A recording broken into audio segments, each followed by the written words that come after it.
Pag hindi ka okay, hindi mo naman hinahanap yung special. Minsan gusto mo lang mainit na sabaw.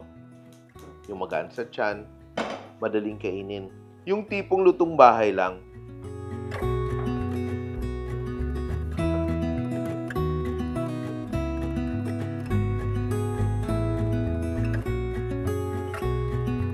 Minsan, isang piraso lang na isda, pwede na.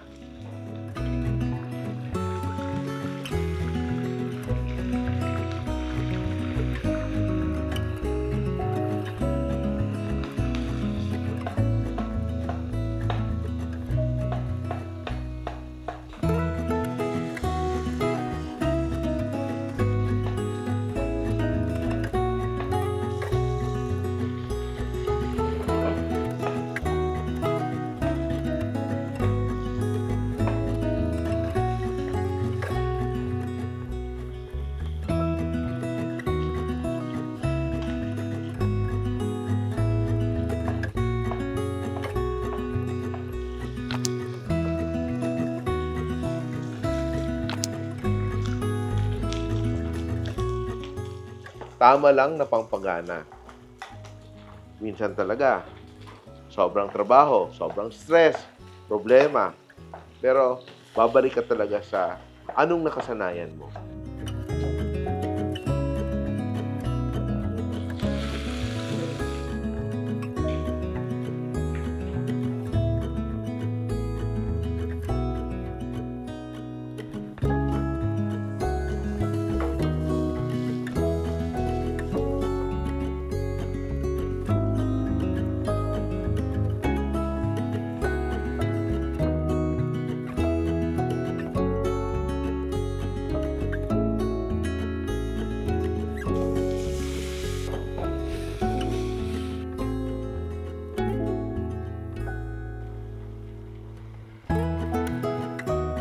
Ang gusto mo, pag galing sa trabaho, pag uwi mo, may masarap na pagkain.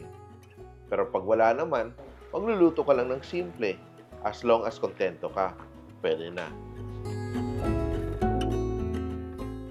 Minsan kasi masarap yung may nag-aalaga. Kaya mismo minsan si mami, si lola. Pero minsan, kailangan ikaw din yung mag-alaga. Kaya eto, simpleng pagluluto. Dishes that bring back memories. Masarap, kahit simple.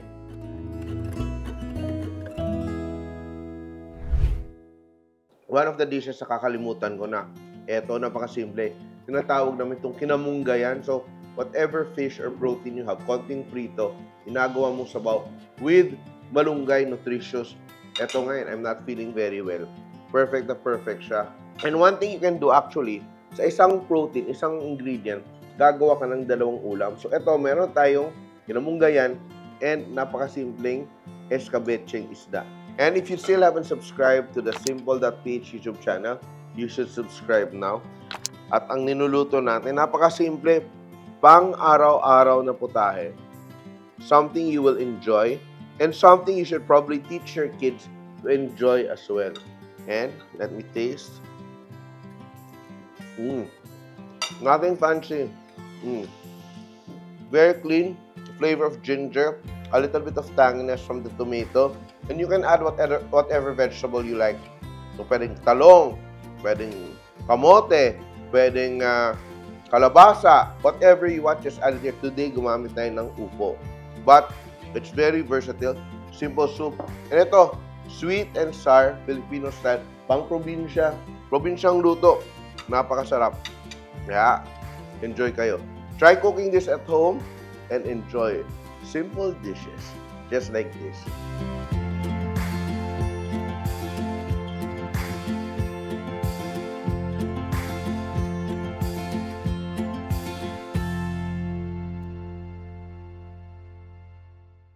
Simple.ph. Living made simple.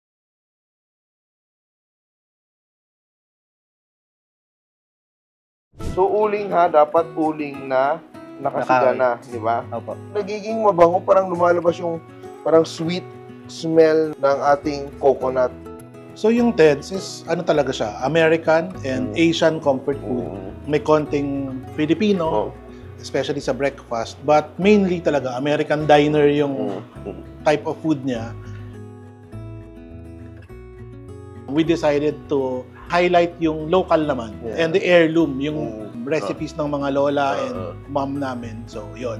Doon na mabuhay yung Aurora. One of the dishes that stayed with me was the minanok. It combined ordinary ingredients, puso ng saging or banana blossoms, gata, coconut, and saba bananas. A combination of flavors that truly surprised me. Abangan nyo kung saan pa tayo kakain ng masarap sa Laguna on Flavorful Escapes on Simple.ph. So uling ha, dapat uling na nakasiga na, di ba? Opo. Nagiging mabango, parang lumalabas yung parang sweet smell ng ating coconut. So yung TEDS is ano talaga siya, American and Asian comfort food. May konting Filipino, especially sa breakfast, but mainly talaga American diner yung type of food niya. We decided to highlight yung local naman and the heirloom, yung recipes ng mga lola and mom namin. So, yun. Doon na mabuhay yung Aurora. One of the dishes that stayed with me was the minanok. It combined ordinary ingredients, puso ng saging or banana blossoms, gata, coconut, and saba bananas. A combination of flavors that truly surprised me. Abangan nyo kung saan pa tayo kakain ng masarap sa Laguna on Flavorful Escapes on Simple.ph. So uling ha, dapat uling na nakasiga na, di ba? Opo. Nagiging mabango, parang lumalabas yung parang sweet smell ng ating coconut. So yung TEDS is ano talaga siya, American and Asian comfort food. May konting Filipino, especially sa breakfast, but mainly talaga American diner yung type of food niya. We decided to highlight yung local naman and the heirloom, yung recipes ng mga lola and mom namin. So, yun. Doon na mabuhay yung Aurora. One of the dishes that stayed with me was the minanok. It combined ordinary ingredients, puso ng saging or banana blossoms, gata, coconut, and saba bananas. A combination of flavors that truly surprised me. Abangan nyo kung saan pa tayo kakain ng masarap sa Laguna on Flavorful Escapes on Simple.ph.